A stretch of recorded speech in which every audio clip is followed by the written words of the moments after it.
The voice of Sovereign Keth Varas filled every speaker on every human ship, station, and colony at the same moment. There was no warning, there was no introduction, there was just the voice, deep, slow, and completely sure of itself. You have 30 cycles to surrender. Your colonies will become Vreth territory. Your military will be dissolved. Your people will serve under Vreth governance. This is not a negotiation. This is a schedule. The transmission ended. On the Galactic Conclave Assembly Station, 300 diplomatic representatives from 40 species sat in complete silence. Some of them had heard that voice before they knew what came after it. 17 species had received that voice, and 17 species no longer existed as free peoples. Commander Alara Vass sat at the Terran table.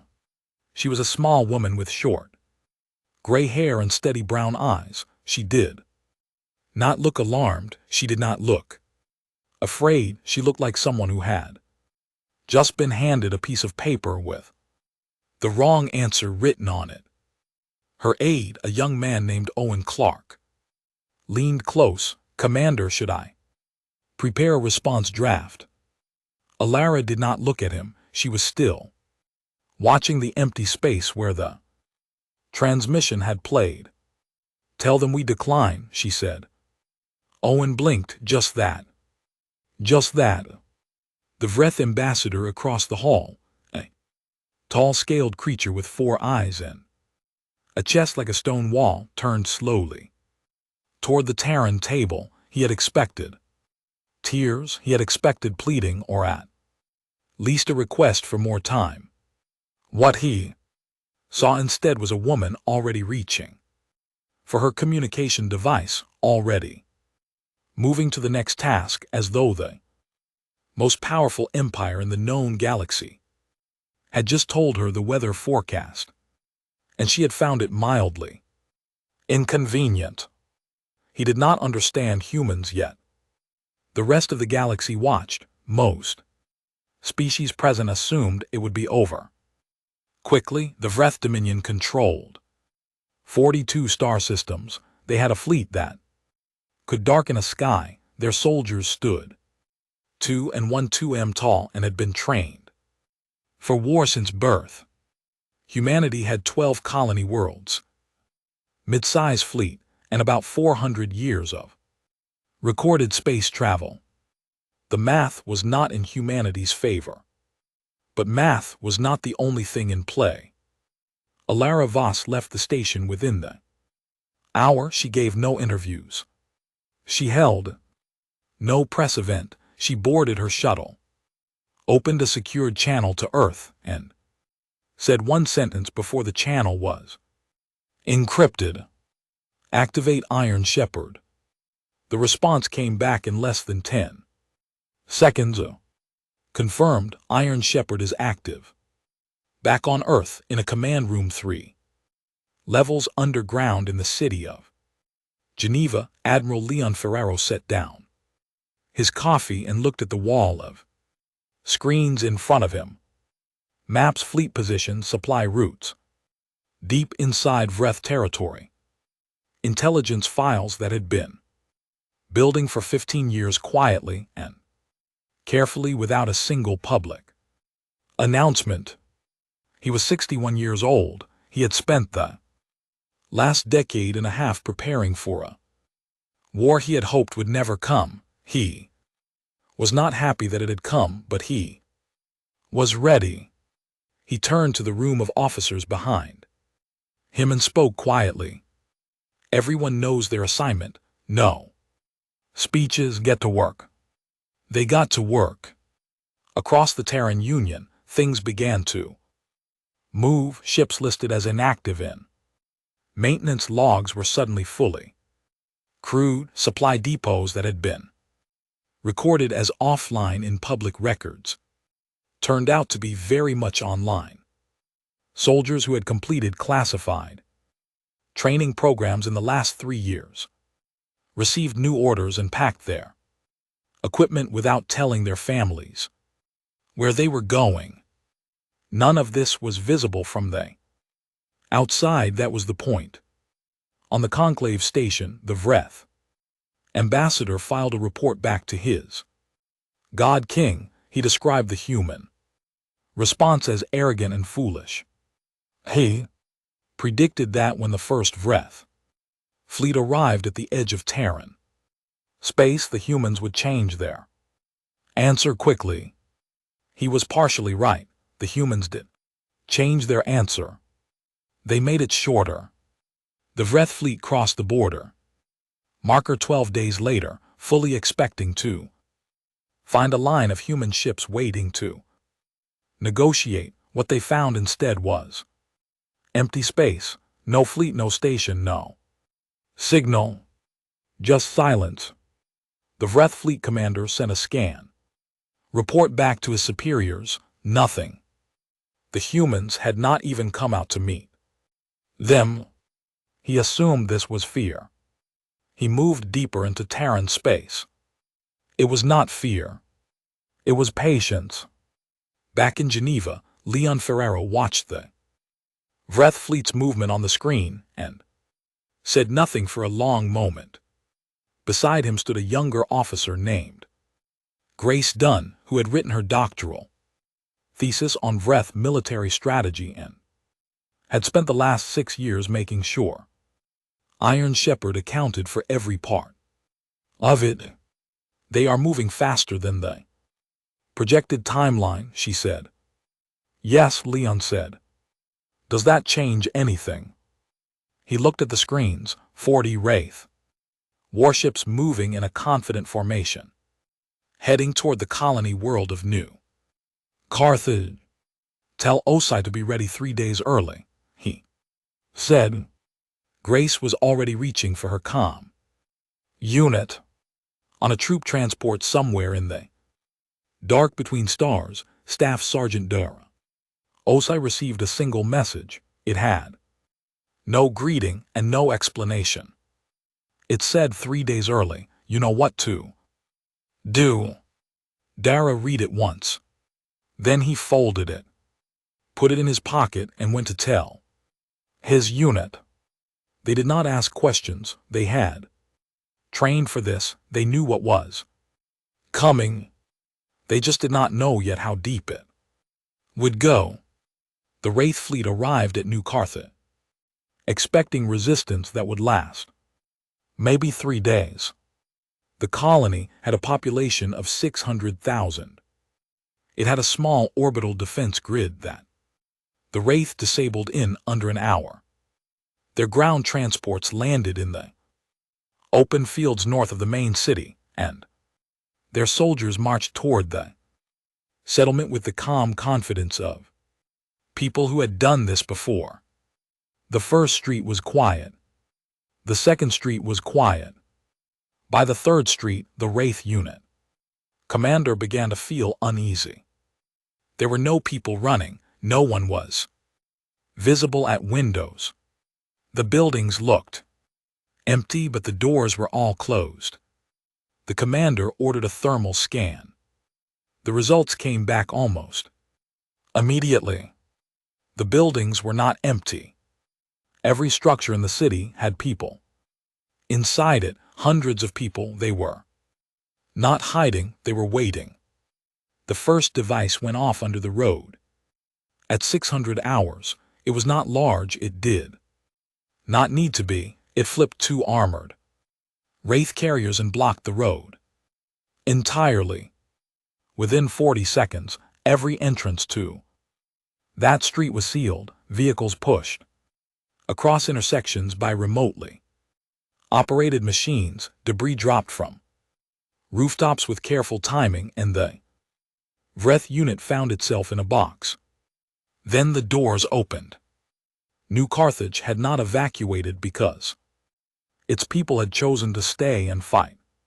Civilians who had completed civil defense training, former soldiers, young people who had grown up hearing about Iron Shepherd in whispers and had spent The last 3 years quietly learning how to act on it. They were not soldiers in uniform. They were farmers and teachers and engineers who had decided that if the Vreth were coming to their home, the Vreth were going to earn every single meter of it. Dara Osei was not in New Carthage on that first day. He was watching from a tactical feed on his transport, but he watched every hour of what followed, and he did not look away. The Vreth had expected New Carthage to fall in 3 days. It took 3 weeks, and the Vreth never fully held it. In space, the situation was equally confusing for the Vreth commanders. The Terran fleet did not form a battle line. It did not gather at a strategic point and defend it. Instead, small, fast groups of Terran ships appeared without warning at the edge of Vreth supply. Convoys hit them hard and vanished. Before escort ships could respond, the Vreth lost 17 supply vessels in the first 4 days, then a fuel depot near the border relay, then a communications array at the outer edge of the Dominion's patrol range. The Vreth fleet commanders had no name for this kind of fighting in their entire history of conquest. The species they had faced had always tried to defend something, a planet, a station, a fleet formation. The humans were not defending anything. They were everywhere and nowhere at once, and every time the Vreth moved to chase one group of ships, another appeared somewhere else.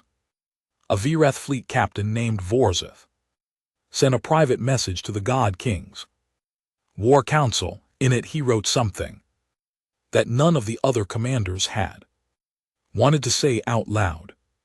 He wrote, "They are not afraid of us.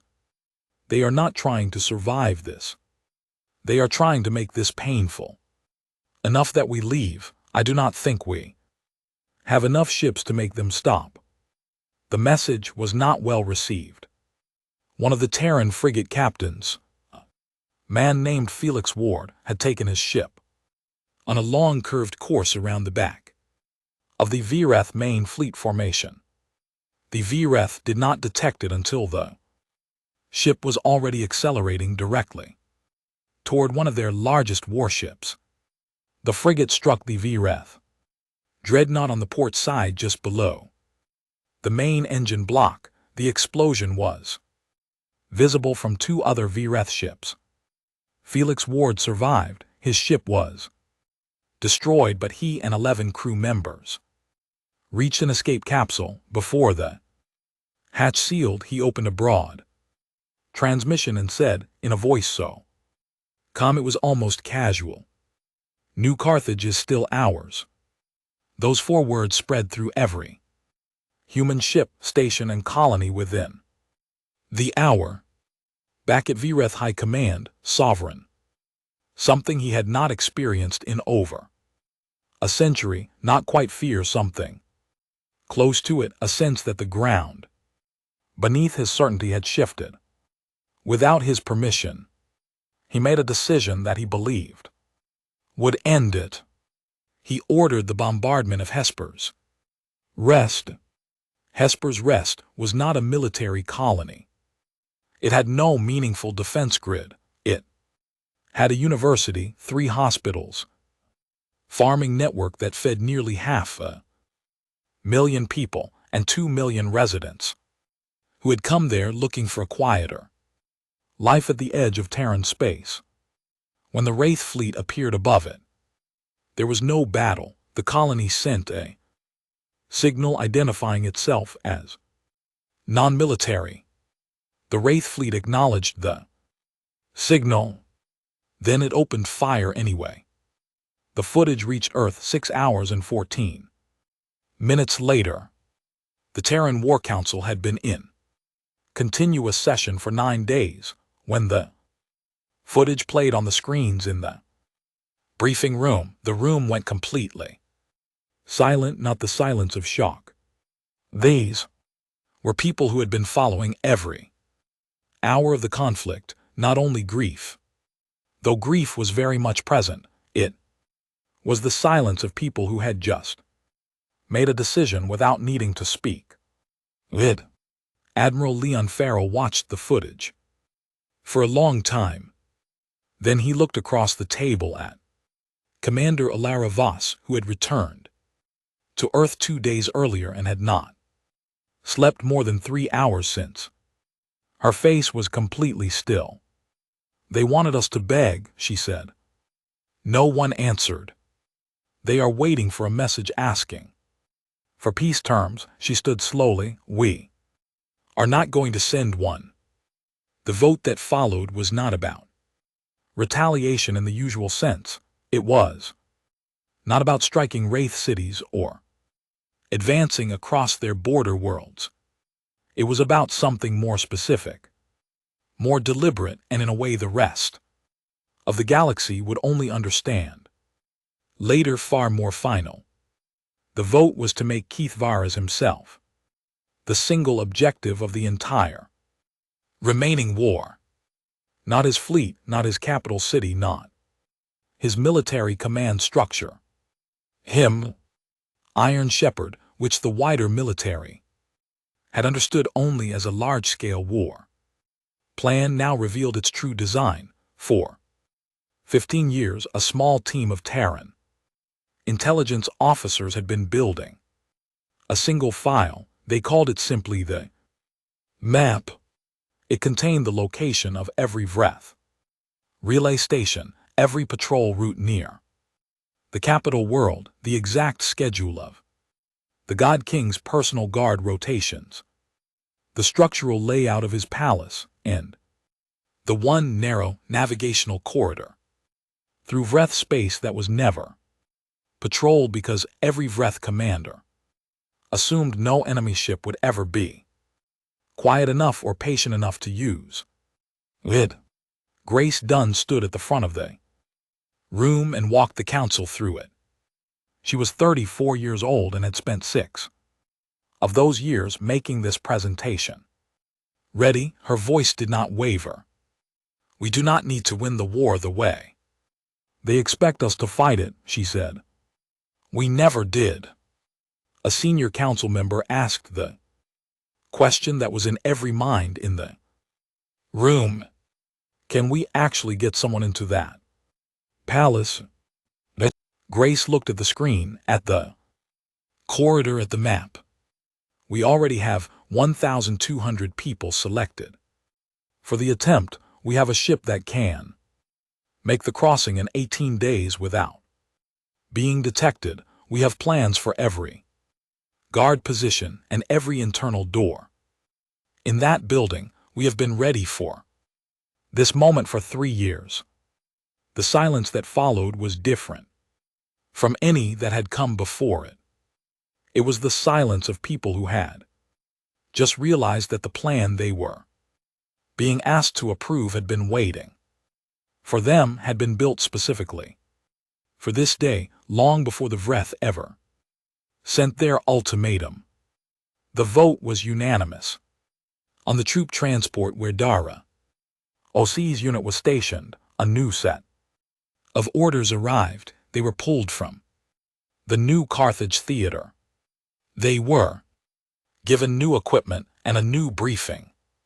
And for the first time, the full shape of what they were being asked to do was laid out in front of them.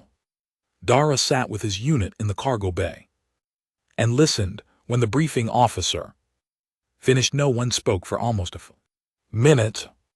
Then a young soldier named Ivy Cole, who was 22 years old and had joined the military 8 months before the war started, said quietly, "We are actually going to do this." It was not a question.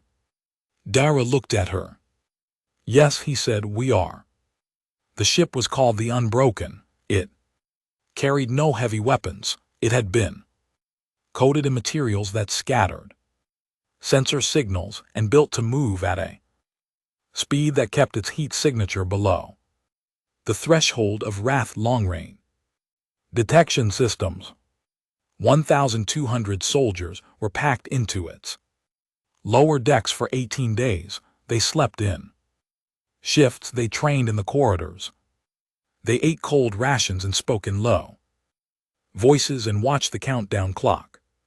On the wall, the corridor through Wrath space that Grace Dunn had identified was narrow and completely dark. It took the Unbroken within range of 2 patrol stations, both of which the ship passed at minimum speed with every non-essential system powered down. The crew on the bridge sat in the dark and did not speak during those hours. The ship moved through the corridor like a breath held in a chest. On the 18th day, Vethkara Prime appeared. On the forward sensors, the capital world of the Wrath Dominion, gold and green from orbit, wrapped in a ring of orbital stations and a fleet of warships that circled it in slow, confident patterns. They were not going to the fleet. They were going to the surface. The descent capsules were small enough to read as debris on Vreth atmospheric sensors. 12 of them dropped from the Unbroken's lower bay over a 4-hour window, each angled slightly differently, all aimed at a landing zone 4 km from the palace, in an uninhabited stretch of low hills. Dara's capsule hit hard. The harness caught him and he was out the hatch before the dust had settled, moving toward the tree line while the capsule's built-in system quietly burned itself to ash behind him. By the time all 12 units had assembled at the rally point, they had been on Vreth soil for less than 40 minutes. The palace was visible in the distance, a massive structure of dark stone and blue-lit towers surrounded by walls and guard stations, and 100 years of confidence that nothing like this could ever happen. A soldier named Ben Marsh pulled up the interior layout on a small screen and handed it to Dara without a word. Dara studied it for 30 seconds, then handed it back. "Same as we trained," he said. "Nothing changes." They moved at night. The outer wall had been the hardest problem in the planning phase. It was patrolled constantly, with no interval longer than 90 seconds between guard passes at the east approach. The solution had taken 2 years to develop. It involved specific tools, precise timing, and 12 people moving in complete silence across 40 m of open ground.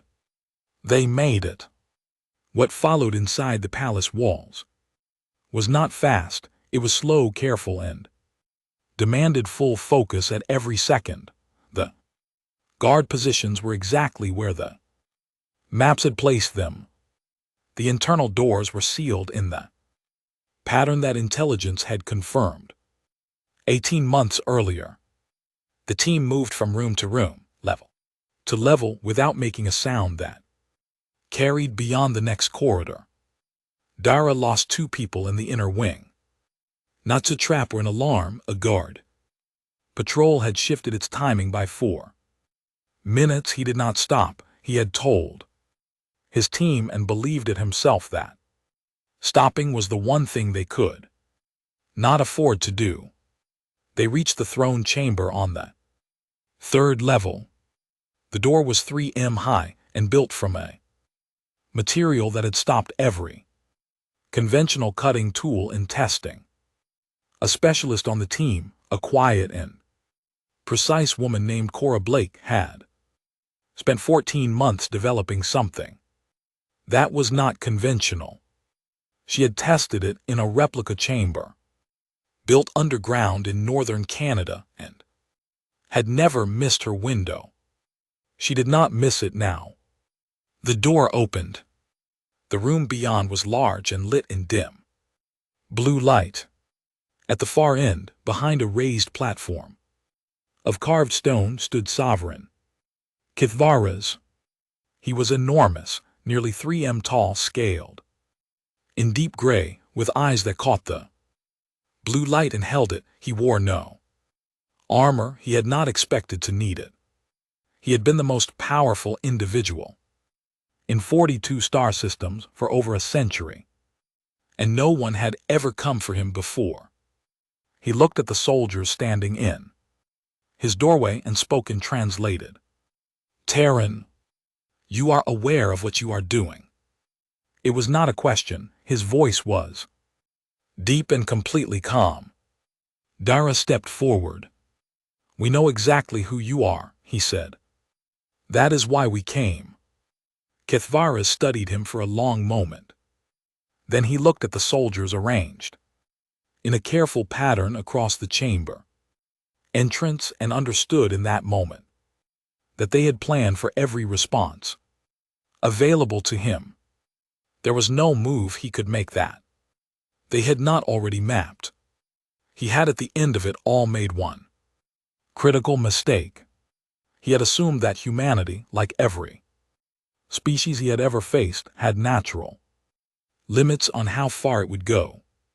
He had not considered that a people, given 15 years to prepare and a reason that large to use them, do not carry limits into the room.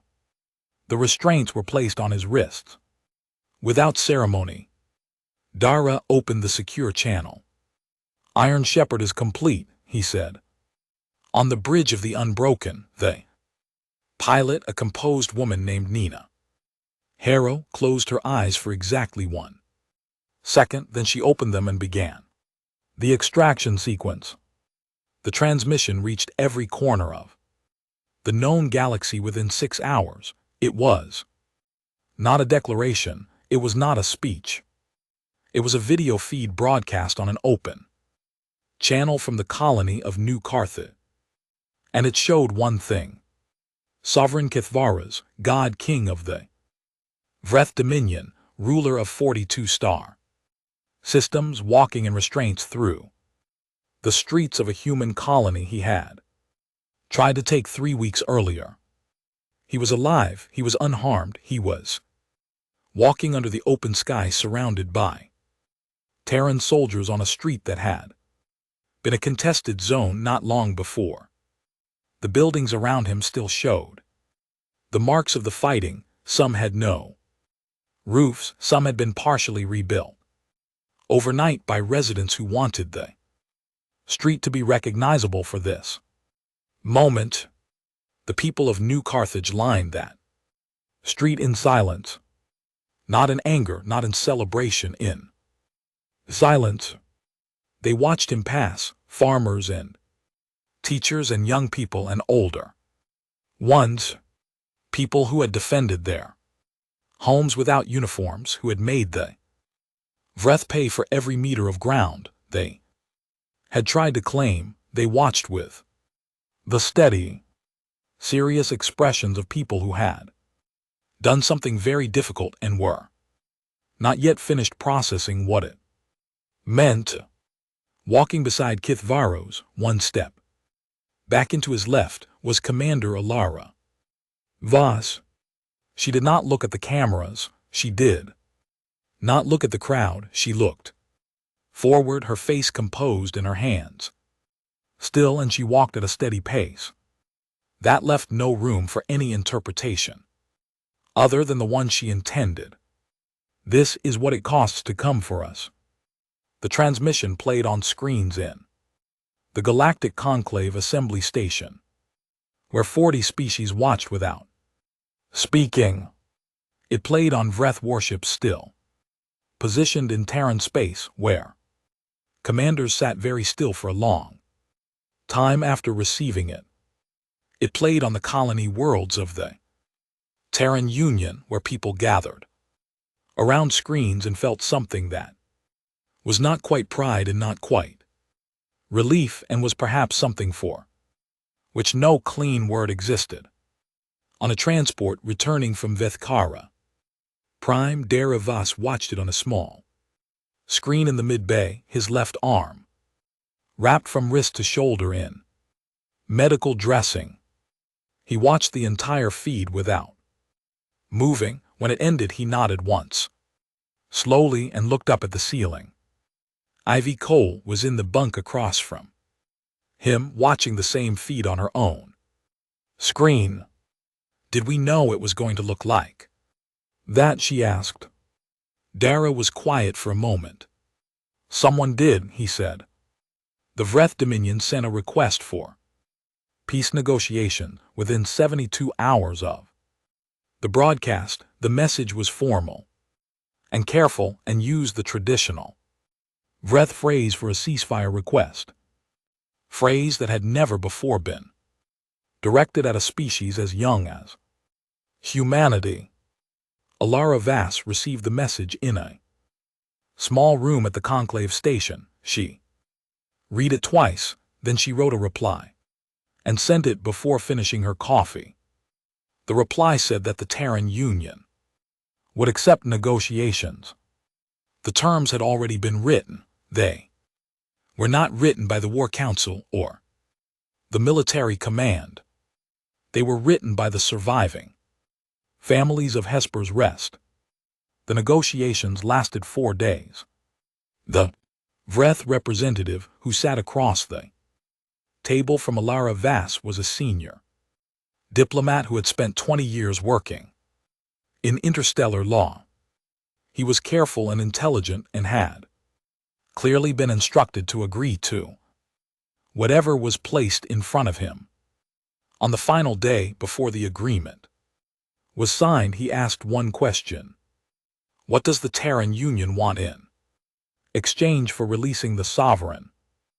Alara reached into the folder in front of her and removed a single document. She slid it across the table. The Vreth diplomat looked down at it. It was the original ultimatum, the one Keth Varys had broadcast across every open frequency 37 days ago. The document that had demanded humanity's surrender, its colonies, its military, and its future. Across the bottom in plain text was a single word: declined. The diplomat stared at it for a long moment, then he picked up the signing pen without another word. In the months that followed, the Conclave received 12 separate diplomatic contact requests from species that had not spoken directly with humanity in years. Some were small and cautious.